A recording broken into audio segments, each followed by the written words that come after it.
Hi. So today is another diary entry. This one is for August 1st on the path to early retirement. So just to reiterate, I will be retiring soon at age 50, and my husband has just retired at age 54. And we're working on liquidating and selling off everything that we have to transition to full retirement. So today I'll show you an update of where we're at. He has just retired. My retirement date is in October, and then the plan had been to move into semi-retirement for me. Since I'm younger, the plan had been to work another 3 years PRN, semi-retired, but I have some good news about that. We do need to get rid of the house and our big items like a car. All of that is underway. The car is in the process of being sold. It's a Lexus. I just did a video about that one. And the house is about to be listed. I've been working on preparing it to get listed. My husband Will is working mostly on the outside, and I've been working on the indoor items. I've been working on separating all the items between what's going to be thrown away, what's going to be kept, and what is going to be sold at the estate sale.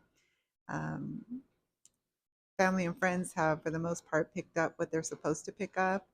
Stuff that goes to the trash, most of it has been out. Now, what's left is managing the things for the estate sale and preparing for the estate sale. We've also been updating the house. There were a couple of areas that needed minor updates. I'll show you that. Mostly repainting and updating the laundry room and den. And hopefully that'll help this house sell or move a little faster. But we just met with the CPA to go over our financial situation and get an update. And he's been a part of this discussion for a long time. I've been studying and planning on early retirement for about 5 years now. And so, at least for the last few years, he's been aware that's the plan. And so, any discussion we have is in that context or with that goal in mind. We have a goal to do full time travel around the world, moving month to month on a budget of about $5,000 a month. Based on the studying I've done, looking at many couples who've done this on YouTube, it looks like they're all working within that number. 5,000 is actually generous and more generous than many accounts. There's couples who are doing it on $2,500 a month, $3,000 a month. So I've been learning a little bit or a lot about the difference between what kind of experience will that budget get you versus 5,000 and so forth. Um, so our goal is to get as close to $5,000 as possible. He's using geographic arbitrage that are cheaper than 5,000 a month, and that allows us to save a portion of that monthly budget either for emergencies, um, add into the brokerage, or shift over to an area that might be more expensive and spend more time there, such as Western Europe, Italy, France, so forth. But that number should be enough to give us a broad range of options across Southeast Asia, Latin America, um, Western Europe, hopping back and forth according to the Schengen zone and what the budget tells us we can do. In the last few years, I've been trying to set a target date, doing kind of my own math on a notebook and a journal. This is how much I make, this is how much we have put away, how much husband has in his IRA, how much I have in mine, um, 401ks in progress, and trying to really pin down a date. We thought, or I assumed, that I would need to be working in some capacity, especially since I'm on the, young for early retirement. I'm 50. Um, until at least my daughter is done with college, and she's starting her sophomore year, so she would be done in about 3 years from now, her sophomore year, junior, and senior year. So I thought I would retire from a really binding full time contract this October. And then after that, for 3 years, do some PRN work sufficient to cover her um, tuition and our living expenses so that we could leave all of our savings untouched and let them compound. Um, but after meeting with the CPA, we got some really good news. I might be able to retire fully as soon as May of this coming year, which would be the end of her second year. Yay! which shaves off 2 years till retirement date, and I'm thrilled. And the way we were able to figure this out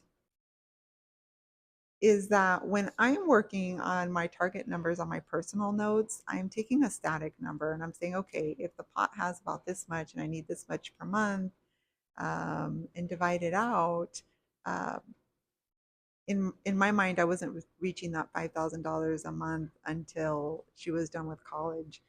But when I meet with a CPA, they have these other, I guess, instruments or resources. They have the formulas and calculators where he's like, okay, yeah, you've got a bridging fund in a brokerage, but remember, it is in a high yield saving account. We can have it there at 5%, still safe from any big market swings. So you wouldn't have it in a general stock market, but you'd have it in high yield savings, which means it's actually worth more by the time you start using it and complete using it than what's on my static notes. So when he puts all of that into the calculator, accounts for its growth over time.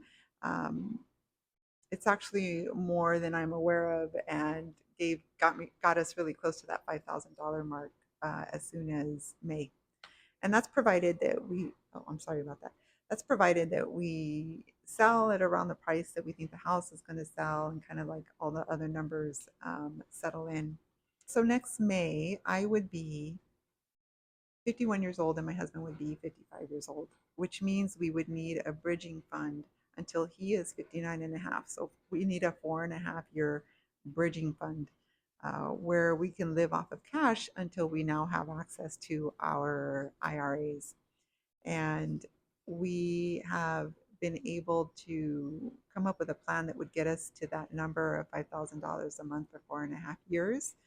It's about $225,000, I think, um, that would carry us over until we can then start drawing from the IRA. My husband would draw first since he's 4 years older. His IRA would carry us for those first 4 years, and then I would be IRA age. By then, he would also just be entering Social Security age for drawing at age 62. So, with all that being said, I do want to put a plug in to how a plugin for my CPA and financial advisor. I know not everyone uses them, but for me, it's been so helpful because they have tools and a perspective that is, I think, much more broad and in depth than what I alone bring to the table. So he's been so helpful all along. He's been our agent, I think, over 10 years. I think we met him through the kids' soccer games. Our kids were in soccer together.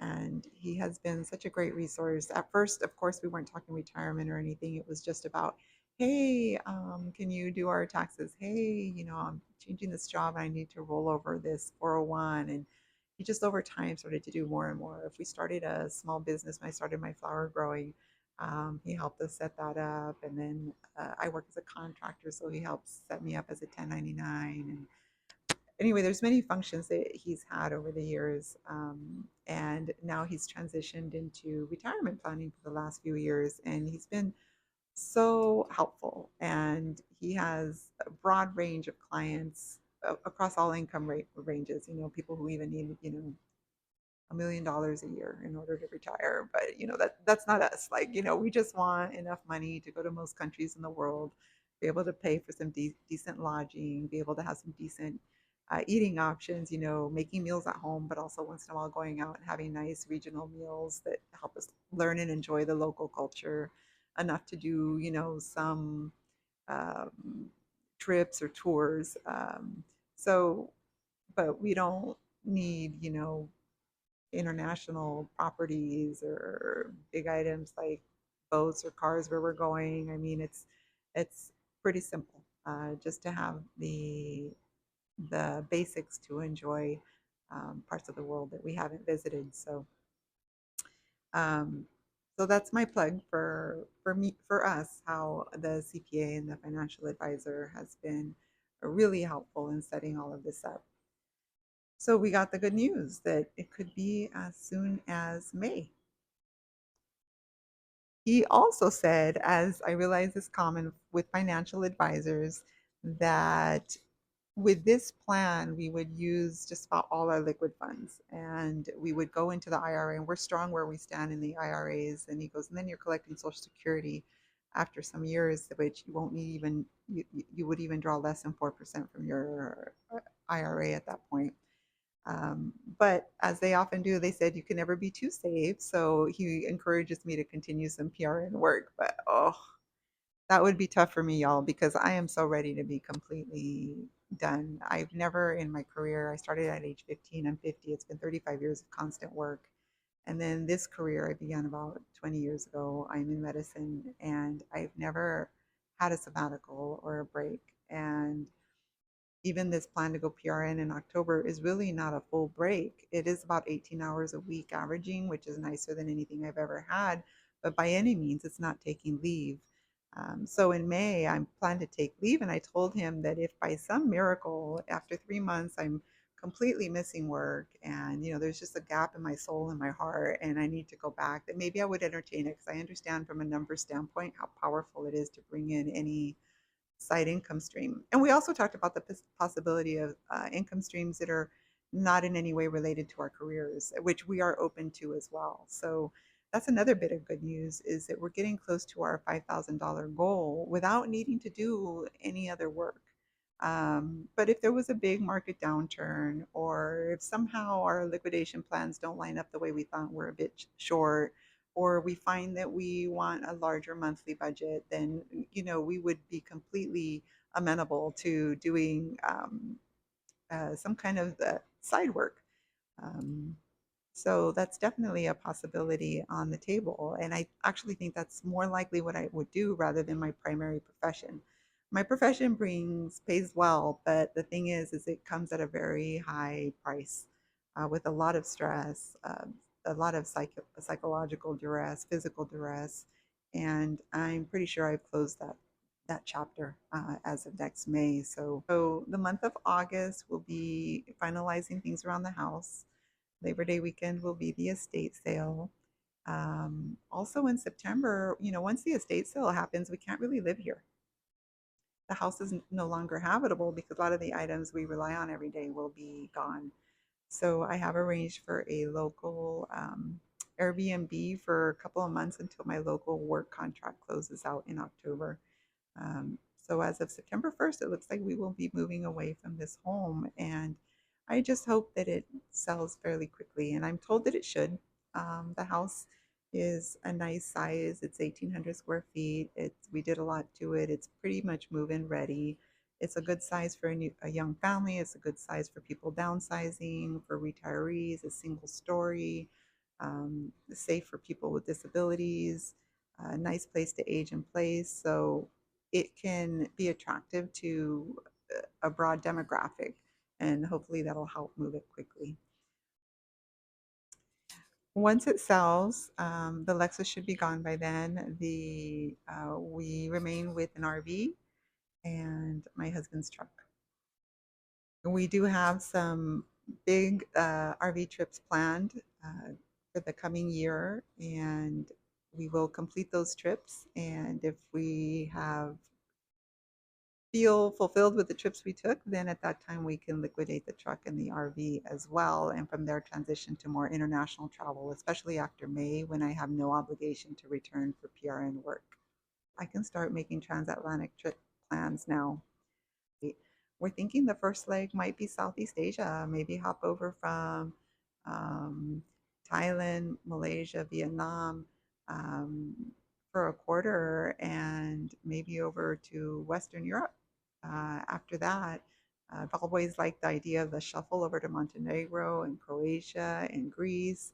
So really, the sky's the limit. It's a matter of just picking where we want to go next. So if we're spending at least a few months in Mexico at the beginning of 2027, I think the natural transition would be to go to the Southeast Asia route, which means I have a lot more to learn on how to book those flights. And luckily, I've come across some great channels on giving some tips on that, and how to navigate those transfers. And luckily, the flight expense should be less if we're already over there and just hopping along geographically as opposed to zipping back and forth transatlantic to the US. So we'll have to be mindful of that, especially working within our budget, because as you know, one round trip back and forth can take up half of a monthly budget. So that being said, I'm going to walk you around the house so you can see what is happening so far. Here's an update of the den area. It has been painted. Our goal had been to touch up the paint in this room and also refresh the laundry room. And those items are done. Let's see, I'm sorry I have the dryer going, but there's the laundry room.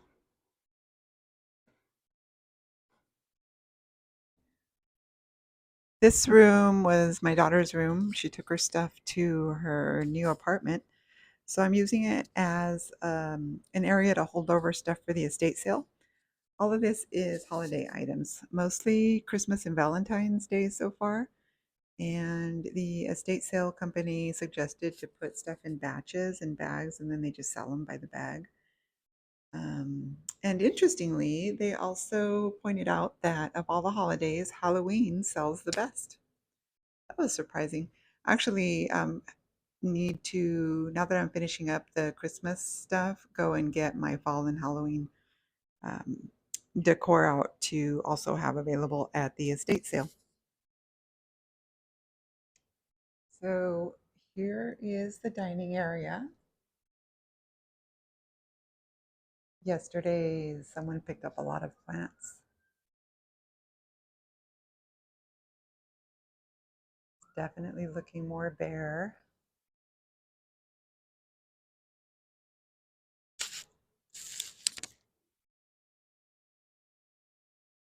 Still have some more plants to be picked up.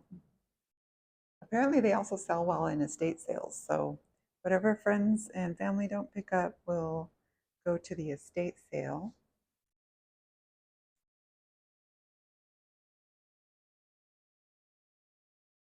So, there's the den and living room.